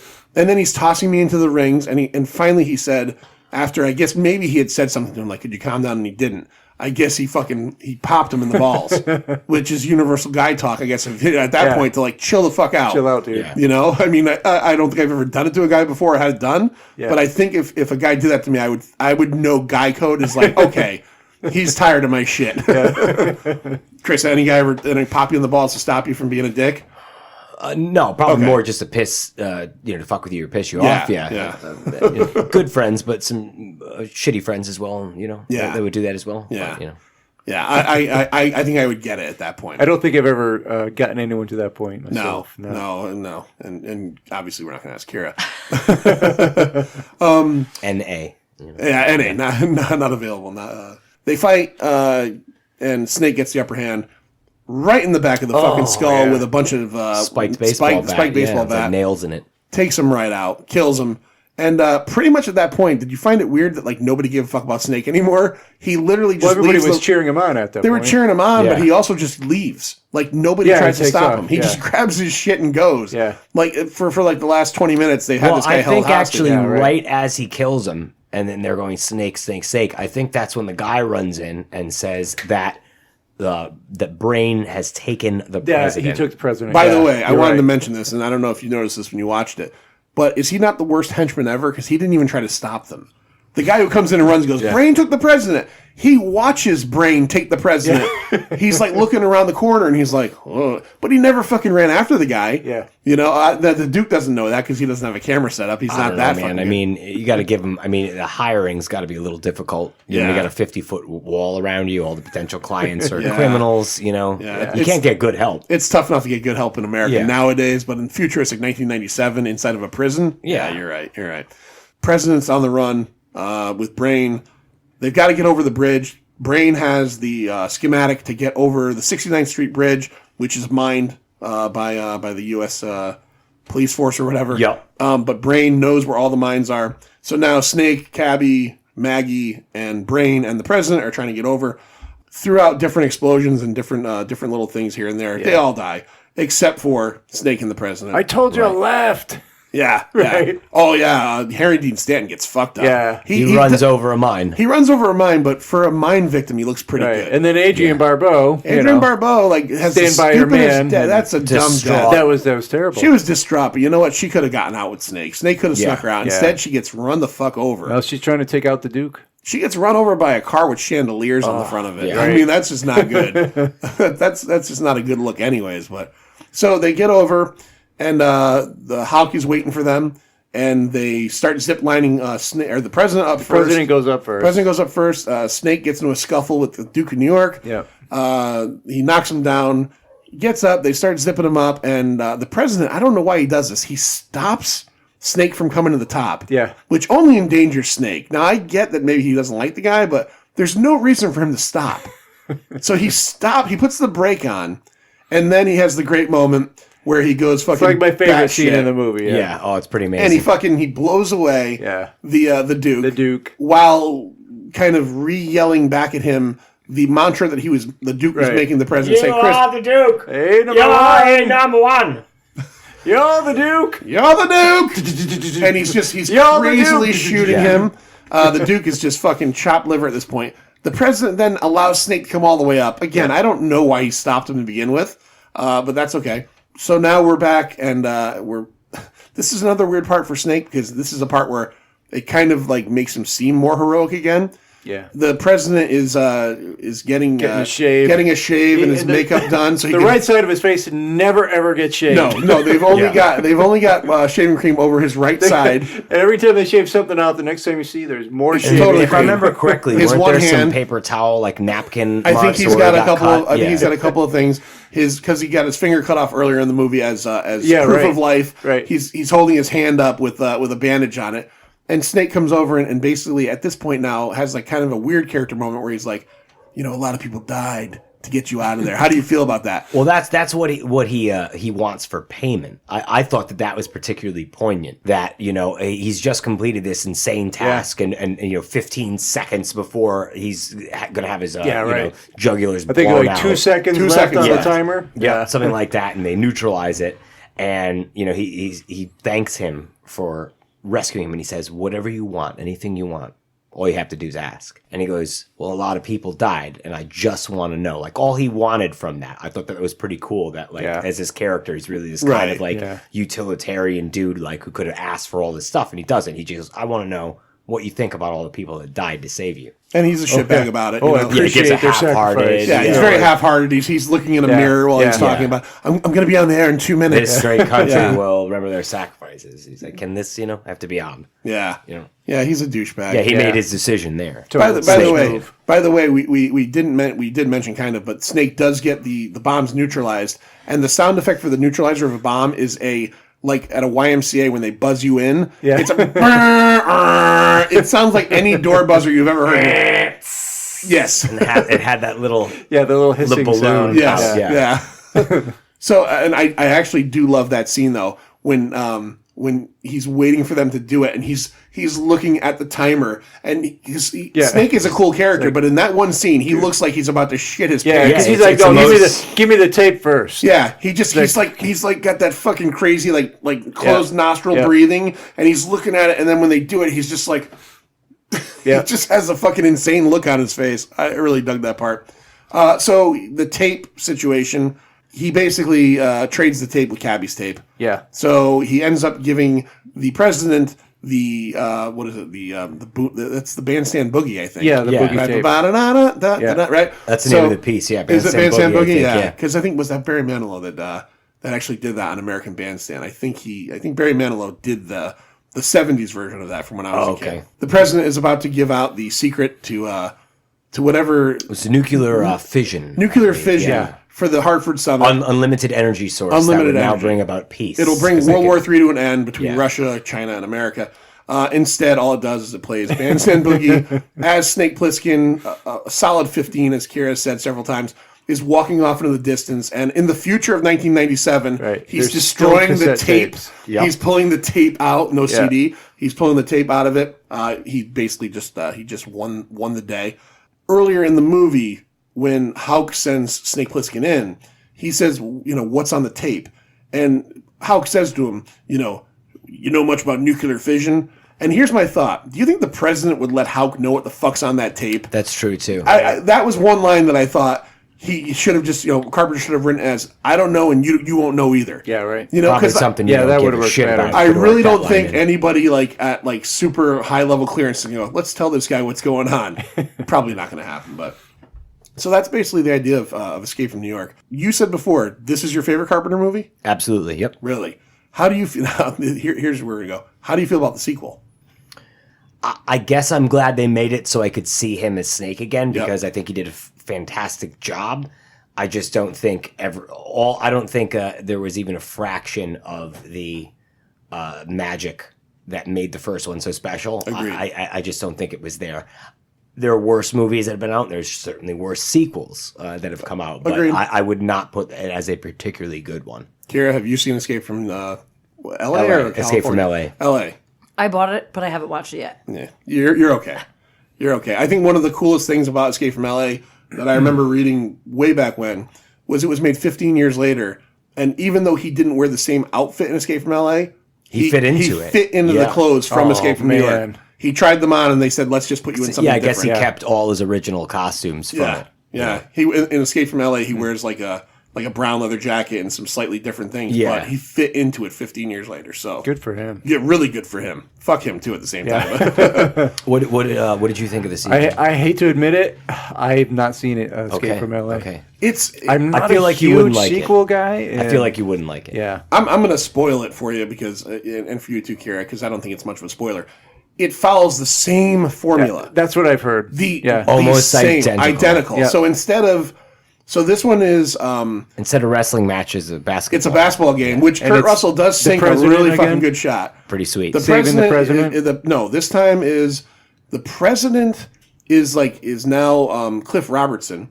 He's like a ultra right wing conservative, like religious guy, right? And his daughter has become like a revolutionary. And there's this guy in LA. LA now is like also a LA has broken off from California. Yep. And it's like a prison island. It cracked off. It cracked They off. couldn't even change that. Same fucking thing. Wow. There's a bad guy running LA. What did they have on Snake? Who looks surprisingly like some sort of Che Guevara, yeah. or a mix with a little bit of Castro. Yes. Too. Yeah. What do they have on? Yeah, what was his impetus to do it? Same thing. Except for Again? this time, it's a virus. They inject him with a virus, but in this one, when he gets back, they tell him they were lying to him, which they did say was an original idea in Escape from New York, was that he was going to come back and Hauk was going to go, there was no bomb in your head the whole time. They do that. But in the why did they sequel. even get him in the first place? Because they need to stop the guy or get the daughter back. I can't remember the whole plot. I know what it is. The satellites around the world, right? It has to do with the satellites. Because it does, I will say, it does have a pretty cool ending. The last bit. I think she had the master key. She had the master remote. There's a basically. remote for all the satellites around the world, right? That control all of, everything. It wasn't all the satellites. It was basically they were equipped. All the satellites. Well, it was satellites, but they were equipped with an EMP. Right. And so that was like that was weaponized. Yeah. Someday I'll have to watch it. So basically, he goes in. They capture him again somehow. He goes in. He saves the day. He surfs out of fucking LA in one of the worst CGI scenes of all time. Him and Peter Fonda, who plays like this old surfer Peter guy. Fonda's in it? Old radioactive surfer because they get regular tsunamis there apparently. So they ride a tsunami out of LA. Yeah. Wow. It's so fucking stupid. That was the exact moment when that movie lost me. Yeah. Like I feel like movies that lose you, like there's always that one thing. Yeah. Like Transporter. The first one I've seen, yeah. I watched the second one. I loved the first one. I really enjoyed it. The bomb when they get underneath the car. Yeah, Yes, and I the agree. crane pulls it off. Yep. That was the exact moment I was like, now that's too much. Yep. I actually agree in with a you. movie like Crank, Crank is different because it knows it's over the top. And I it love goes for Crank. that. I love Crank's Crank. great. Crank Yeah. 2 was great. Crank 2 is a great movie. And if you see something insane like that, like already the guy has to be, he'll die if he doesn't get like, all these amphetamines and everything into his system. It's already insane. Right. I don't like when movies that are supposed to be rooted in reality have this completely unbelievable I agree stuff, with you. I agree with you. Yeah, it's like being able to accept things in a fantasy film. Right. It's like, well, that would never happen. Of course it wouldn't. It's a fantasy suspension film. of disbelief in accordance to what you're watching. Right. It only goes so far for me. When you said Transporter 2, I knew what you're talking about because when I saw that, there's a scene in Transporter where he's got a bomb on the bottom of his car. Jason Statham. Jason Statham. Yeah, I've seen that. Jason Statham, 1 through 10? Not so much. Are you kidding me? Wow, Chris He's like that's your whole bag. He's like a 15 for me. 15 Like I have a non-sexual man crush on him. Okay, that's cool. And he's a tribute to is an inspiration to all balding Americans and balding men all over the world. He's hope personified. He's hope for everybody. So on the bottom of the transporter's car, he's got a bomb attached to it.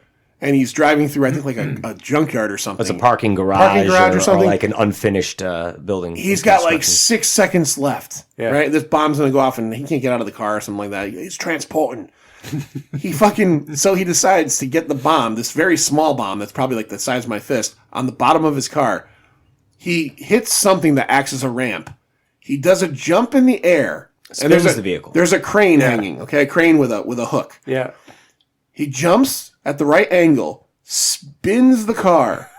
The car goes upside down, and the hook takes the bomb off. No. Yeah. And then the car goes all the way around again. Lands in another parking garage. Lands in another parking garage, and then the crane blows up or whatever. Suspension's fine. Wow. By the way, no blown tire. And Okay. It's like didn't completely destroy the differential. In It the was vehicle so by, fucking like, stupid. Flying across a construction site. It was so stupid. So yeah, Escape from L.A., he gets back. They tell him that the virus wasn't real. There's another guy, I can't remember who it was. It was Stacey Keach. It was Stacey Keach. Yeah. Stacey Keach plays Hulk, basically. He's right. he's the new guy Once in again, charge. does an excellent job, He's too. good. No, And Stacey Keach is good. Yeah, at everything. he's great. And then at the very end, the thing that's cool about this is the one, I think, really cool part about it is, so when Snake is, after he tricks the president again, same fucking thing. Yeah. He's He walking gives him away. a different remote. He gives him a remote for like a TV or something. He's walking away and he takes the remote and he basically says something about like welcome to the new world. Yeah. And he hits the button and it ends with him. He shuts everything off on EMP. Earth. He shuts every electrical thing off on Earth. Stacey Keach basically says, if this, goes, basically it'll set us back to the Stone Age. We'll lose everything that we've accomplished, Yeah. And all technology that's been accomplished in the past 2,000 years will be gone. And he just Blows it off. and then everything goes dark. If I remember correctly, too, the other amazing aspect about that film was the duster he wore. The entire leather time. duster, yeah. Yeah, because I remember vividly him hitting the EMP, but in the duster. Yeah. Yeah. The duster is a huge part. And this actually- was John Carpenter also. Yes. Yeah, was involved. And it was just a rewrite, basically, of the first one. I don't know why it was why made would as a he sequel. do that? Yeah. I can't remember why what they had on him that time. We got to kind of remember too. This is John Carpenter in like the mid '90s when not a lot was really going on. Because I mean, really, Not a lot was working for him. Not a that's lot for was sure. working. And in all honesty, if you really think about his So output let's towards the just end, redo something that worked years ago. if you think about his output towards the last couple of years when he was still kind of really active, if you think about a movie like Escape from LA, which is not good, but then you think about like Ghosts of Mars, I liked Ghosts of Mars, man. fucking hated that. Do you know Ghosts of Mars? Here's another thing. Was written. Scott Ian did all the music for it. Did It's he really? fantastic. Yeah, Scott Ian and Charlie Benante, I believe. It was just like an Anthrax thing where it was the two of them. And, I didn't realize that. I yeah, saw they it did once. the score. Okay. Sorry. Ghosts of Mars was written as an escape from a Snake Plissken vehicle. And when Escape from LA didn't work, he still was able to get it made, but he changed it to the Ice Cube character, Desolation Jones or Yeah. something. That was supposed to be a Snake Plissken movie. Didn't happen. I wonder if they split that character off because Jason Statham was also in that. Jason film. Statham was in that. Yeah. You really love that movie. You got your nice hot Jason Statham. You got some Anthrax score. I didn't. I don't think it's a particularly great movie, but I enjoyed it. I thought it was at least had some enjoyable moments. And that was the one that had like the guy that kind of like Marilyn Manson as a bad guy, right? Like he was like a kind of a gothy looking like. It was kind of like I thought it was like more of a Hispanic guy. I thought it seemed more like a Danny Trejo. Was it really? Maybe he was actually in that. Maybe. That could be possible. Maybe. Have you seen Ghosts of Mars, Kira? I fell asleep. Okay, good. I tried to make her watch it. She falls asleep. Another one I haven't seen either. All right. I don't think you're missing too much there, but All right, let's go over some numbers real quick of Escape from New York All right. before we end this. So it came out July 10th, 1981. It was made for $6 million. Yeah, $6 million. That's pretty impressive. It made $25 million. Again, for Hit? that time, that's a hit, man. Really, there's no box office info because I get all my stuff from Box Office Mojo, and that starts in 1982. This is 1981. But what I can tell you, and Lloyd brought this up, Lloyd, what is the only other movie that came out on that same exact day, which has a tie to Escape from New York, which is very funny? That would be The Fox and the Hound. The Fox and the Hound. And why is that tied? I don't remember. Kurt Russell voices the Fox or the Hound. That's right. The Fox or the Hound. I've never seen it, so Yeah. I, Do you know? Do I know what? Who he voiced, the Fox or the Hound? No, I was too busy being emotionally crippled by that film. Same as Yeah, Lindsay, right? my wife Lindsay, I invited her to do one of these episodes, and she picked the Fox and the Hound, and I'm really bothered by that because I don't want to fucking I hate watching shit Because you don't want to watch it. I don't want to. I've I don't never seen remember it. Fox and the Hound. to tell She you said the she truth. might change it to Disney's Coco, but I'm assuming that's going to make me cry too. So I'm just, Coco is a good movie. Yeah, but I've heard it's got. Have you seen Don't Coco? worry. I Don't worry haven't about seen it that. yet. You would like it. All right. You'll like Coco. All As right. far as I know, it's a much happier film than Fox and the Hound. Fox and the Hound. I read the synopsis. It does not sound like a very good movie. It sounds like a movie that like has a way heavy message of you can't be friends because you're different. Yeah. And then I guess I understand that at the end they're not fucking friends. I don't want to fucking see that. It's Is it, really is it like a depressing. Serbian film of Disney movies? Serbia. Yeah, I've heard of that. I have no. Don't ever watch that movie. Have you seen that? Unfortunately. I didn't watch it. I read the synopsis because I was told I read the by synopsis. a dude who like watches real hardcore stuff, and he's like, I watched it once. Yeah. And he's like, I won't ever watch it again. I read the synopsis one time, and there's one thing in particular that I'm not even going to say on here. Yeah. That just immediately made me go, no fucking way. Oh, it's I typically can get through most. There's particular films I don't like, but like that was one that I was told specifically by a bunch of hardcore dudes that are like, if you haven't seen it, don't watch it. Yeah, and are you okay? Did it affect you, or is it?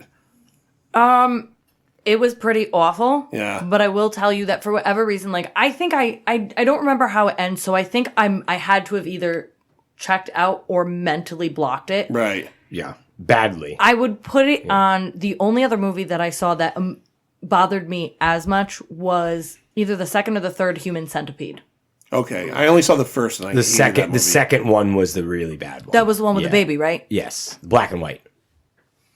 The third one was just kind of just like silly. I only saw the first one, and honestly, I saw it at a time when everybody was talking about it, and it was on Netflix. And I'm like, okay, this movie. I keep hearing how good this movie is, and how it was fucking awful.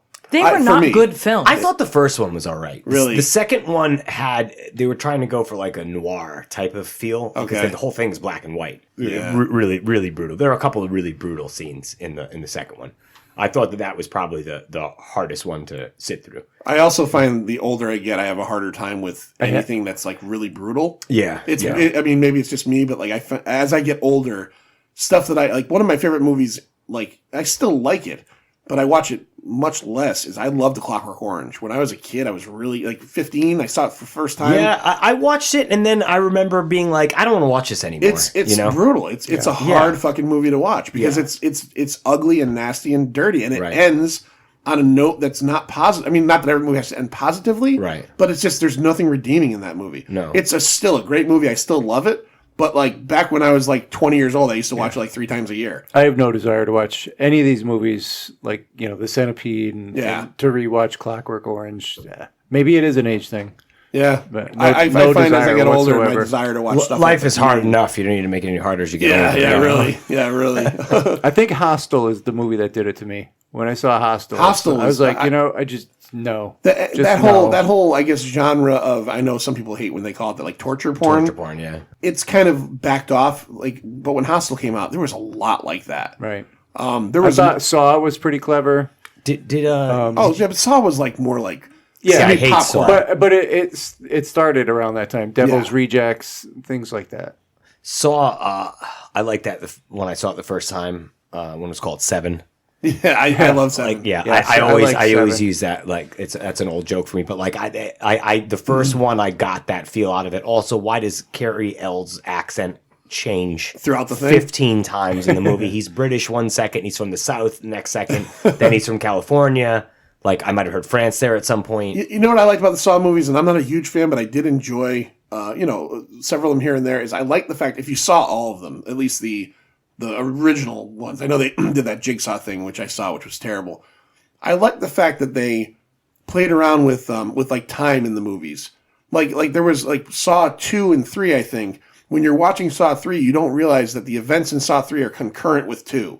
And they kind of come together at the end. And it's actually kind of a surprise. You know what I mean? You're like, holy shit, this is happening at the same time as this movie. And they did some clever stuff there. But I agree. They're not fucking, it's not the Maltese Falcon or anything like that. And anytime you have that type of film, I recently saw one called Would You Rather, I think. And it had Jeffrey Combs. Oh, the Stars Reanimator. Wayoon and also Reanimator.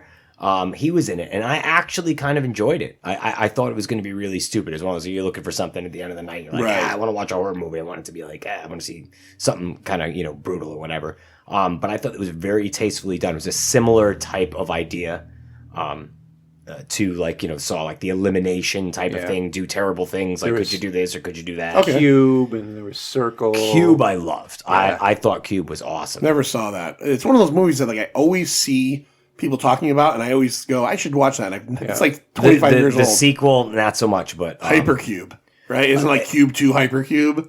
Yes, Hypercube. okay. But the first one I really liked. I'm trying to think of anything in that. Can I ask There's you a another question called too? Circle, or Yeah. The Circle, one or the other.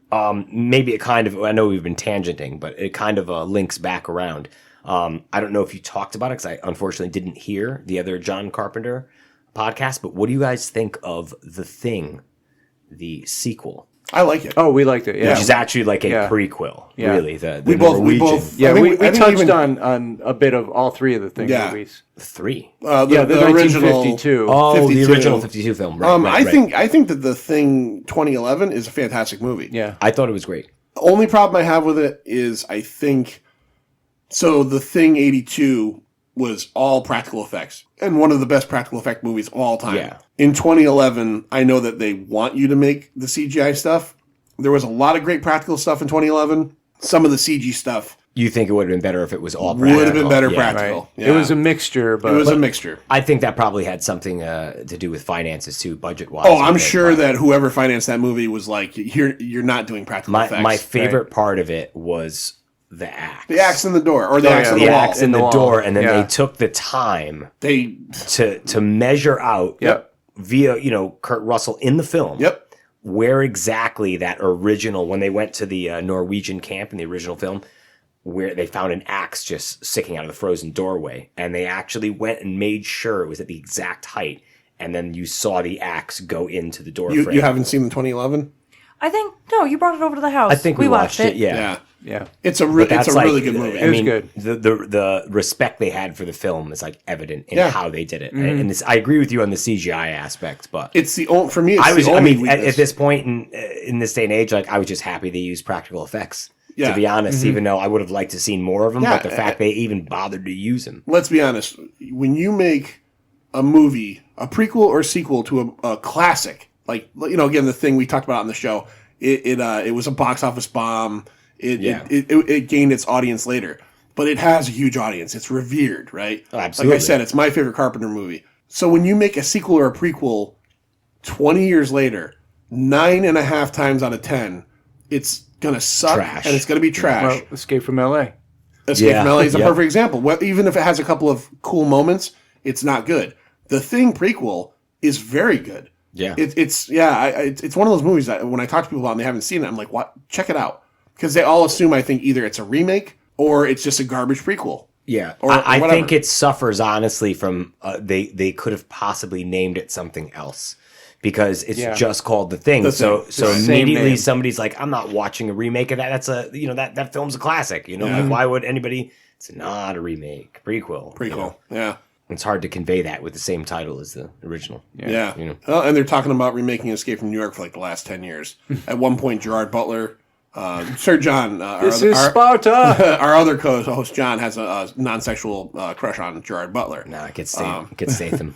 He likes Statham. But he likes Gerard Butler because Gerard Butler Cold. talks out of the side of his mouth. He talks like he's Scottish and he talks like he's got a dick in his mouth at all times. He constantly sounds like he's got a load of haggis and dick in his mouth. I would love to see Statham though. Yeah. Call me Snake Wanker. You know? Did you like the Meg? I didn't see it yet. Don't see it. Okay. Don't? Yeah, don't. Yeah, you don't have to. Don't. You'll still love Statham at the end of the day. All right. So It's never his fault. That's just all I want to say because he's had plenty of bad movies. But it's never his fault. Lloyd and I were unlucky enough to go see the Meg in theaters. In theaters. It was not good. Lloyd, do you have any listing for box office that year or no? No, Which is cool if you don't. I just have what you had, the $6 million and Okay, 25. just July 81, a couple other movies that came out that month, and then we'll pretty much wrap this up, just to give you a context for time. Zorro the Gay Blade. Have you ever seen was Zorro that the back Gay then? Blade? Yeah, it's George Hamilton as Zorro. It's a comedy. Oh, okay. But it's called Zorro the Gay Blade. Victory, which is a soccer movie, or football, with Sylvester Stallone and Michael Caine and Pele. Pele was in that. They play, in World War II, it's actually a pretty good movie, POWs. And the Nazis have this, like, once a year soccer match, and they play against the POWs. So it's like a weird soccer longest yard? It is. Okay. It actually is, yeah. Right. And let's see what else. Wolfen, which was kind of a weird Albert Finney werewolf thing. Yep. Blowout, which is it's John Travolta. Brian De Palma. It's actually a pretty good movie. It's about a special effects sound guy. Did you ever see that? No, I don't think so. He's recording ambient noise for a movie, and he hears someone getting murdered, and he becomes obsessed with it. And John Lithgow plays the bad guy, and John Lithgow is one of those guys that when he's so good when he's a bad guy. He either plays like Harry and the Hendersons' father, where you love him, or Dick from Third Rock from the Sun, or he's the creepiest creep of all fucking time. Right. And then what else? Arthur, which I love Arthur. Dudley Moore, great movie. I would have loved to have heard the top 10 from that year, unfortunately, though, because it's my birth year. Is it your birth year? Yeah, it's that movie came out. Escape from New York came out 6 months, almost to the day. You said the 17th, right? The what was it here? July 10th of 1981. 10th. I'm sorry. I was January 22nd of 81. Oh, so you were okay. All right. Yeah. So you were around, just a babe. I was around, but you know, I saw it in theaters. 6 you months. Just rolled out of my crib and your parents were like, "You want to go see?" Your parents almost named went you, down to the local dualplex. Too bad you're not Snake Plissken. I was gonna say if you were born 6 months later, your dad might have been like, "We're naming this fucking kid Snake." Snake. Yeah. They named me Chris, but when I started talking, my first words were "Call me Snake." Call me Snake. I did want to. I'll mention that just as we go out, as we end this episode. Snake Plissken's first and last line in this movie. His first line is "Call me Snake," and his last line is "The name's Plissken," which I'd never realized before. I knew his first line was "Call me Snake." I never put together the fact that the last line in the movie is "Call me Plissken." Great. Chris, thank you so much for coming on, dude. Thanks for having me. It was a great time, and I'm glad we got to talk about this film. Yeah, great film. Yeah, I hope we did it service by you with this being your favorite Carpenter movie. Why don't you tell everybody out there where they can find you on social media, where they can get the new Entiero album, anything else you're working on? Probably I'm on all the social medias. You can find me on Facebook, Twitter, and Instagram as /Rock Victim, ROKVICTIM. You can find me there. You can get the new Entiero at bandcamp.com under Entiero. That's ENTIERRO. And if you don't know whether or not you like Chris's music, stick around in about 1 minute. Because you're going to hear some of it. You're going to hear some of it. I texted John a few weeks back, said, "We got to go to that Entiero show," and he goes, "We're too old for that." I totally said that. I went a couple years ago to see a band at the Webster. Really? You think there's like a large outpouring of the youth at my shows? You think there's like a huge rush of 18-year-old kids out to hear traditional 80s style heavy metal? All right, let me tell you. I went we'll extend the show a couple more minutes. A couple years ago, I went with Lou, another guy, our buddy here that does a lot of our video stuff and everything. And me and him went to the Oakdale. They do the stuff in the Dome. The Dome, right? yeah. And I love Mastodon. So Mastodon was playing, and this was like 5 years ago. And it was Mastodon and another band, Opeth, which I'm not really familiar with, but I know that they're pretty popular. And Ghost opened up. And so we went to this show, and it's standing room only. And again, so now I'd say it was 5 or 6 years ago. So I was probably like 36, 37. And standing room only at my age is just not a thing anymore. You know what I mean? Like, I got to sit in a seat. You require a seat.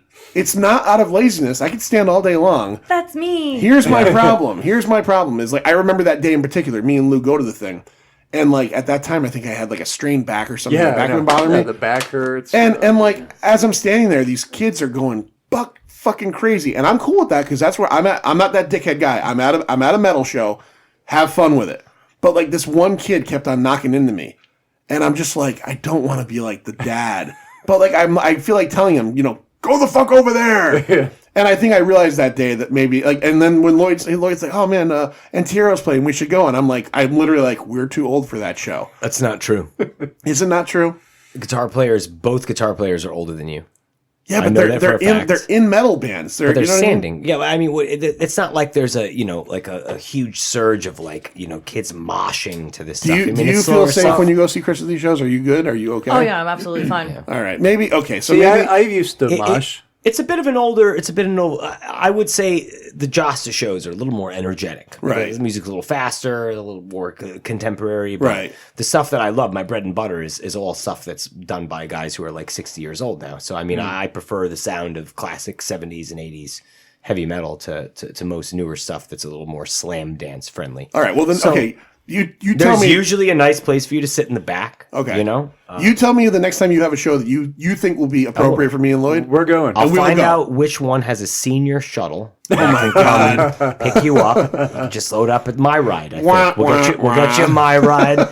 Stop at McDonald's for the senior coffee, and then come over and see the show. All right. Thanks for telling them that. No, it's no true though. problem. It's true. Too old for rock and roll. No way. All right. So if Kara feels safe, then I think we should be okay. You guys will be fine. All right. Always welcome. Always welcome. Let me know. Thank you so much, man. Chris, it's been awesome having you on. Check him out. Kira, thanks for coming to my house and peeing a couple times. No, I'm just kidding. You're welcome. And for Pint of Comics, I'm Johnny Ganache. And Lloyd, what do we say when we go away? See ya. See ya. It's over, Johnny. It's over. Nothing is over. Nothing. You just don't turn it off.